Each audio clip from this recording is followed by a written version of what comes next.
ഇനിയും കോൺഗ്രസിന് വരാൻ പോകുന്നത് സണ്ണി ഡേയ്സ് ആണ്.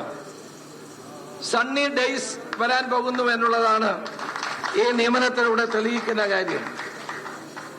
ഒരു പാർട്ടിക്ക് വേണ്ടത് അതാണ്.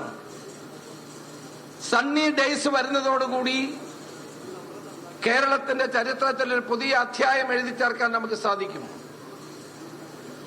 അതിന് പ്രാപ്തനാണ് ശ്രീ സണ്ണി ജോസഫ്. 2004 ഞാൻ KPCC പ്രസിഡന്റ് ആയിരുന്നപ്പോൾ 2001 DCC പ്രസിഡന്റായി പ്രവർത്തിച്ച ശ്രീ സണ്ണി ജോസഫ് ആ സ്ഥാനം തുടരുകയായിരുന്നു. എന്നോടൊപ്പം DCC പ്രസിഡന്റായി പ്രവർത്തിച്ച കാലഘട്ടം ഞാൻ ഓർക്കുകയാണ്. കണ്ണൂർ ജില്ലയിലെ പാർട്ടിയെ ശക്തിപ്പെടുത്താൻ നിതാന്ത ജാഗ്രതയോടുകൂടി പ്രവർത്തിച്ച ഒരു വ്യക്തിയാണ് ശ്രീ സണ്ണി ജോസഫ്. ആദ്യമായി അദ്ദേഹം പേരാവൂരിൽ മത്സരിക്കുമ്പോൾ സിറ്റിംഗ് MLA ആയ KK ശൈലജ ടീച്ചറെയാണ് വലിയ ഭൂരിപക്ഷത്തോടെ പരാജയപ്പെടുത്തിയത് എന്നുള്ളത് ഞാൻ ഓർക്കുകയാണ്. 3 തെരഞ്ഞെടുപ്പിലും വൻപിച്ച വിജയം നേടി കേരളത്തിലെ കോൺഗ്രസിന്റെ അഭിമാനമായി ഉയർന്നു നിൽക്കുന്ന ഒരു നേതാവിനെയാണ് AICC KPCCയുടെ പുതിയ ചുമതല നൽകിയിട്ടുള്ളത്.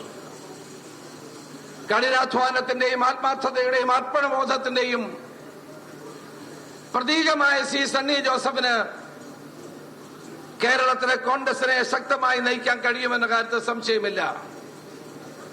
ശ്രീ സണ്ണി ജോസഫ് ഏതെങ്കിലും ഒരു വിഭാഗത്തിന്റെ പ്രതിനിധിയല്ല, കേരളത്തിലെ കോൺഗ്രസിന്റെ മുഴുവൻ പ്രതിനിധിയായി തന്നെ അദ്ദേഹം പ്രവർത്തിക്കും.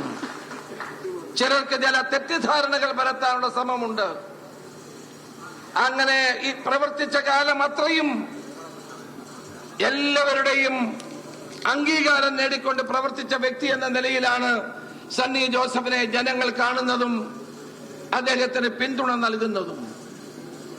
അതുകൊണ്ട് അദ്ദേഹത്തിന്റെ പ്രവർത്തനം കേരളത്തിലെ ഭാവി കോൺഗ്രസിന്റെ പുതിയ വിജയങ്ങളിലേക്ക് എത്തിച്ചേർക്കാൻ കഴിയുമെന്ന കാര്യത്തിൽ സംശയമില്ല.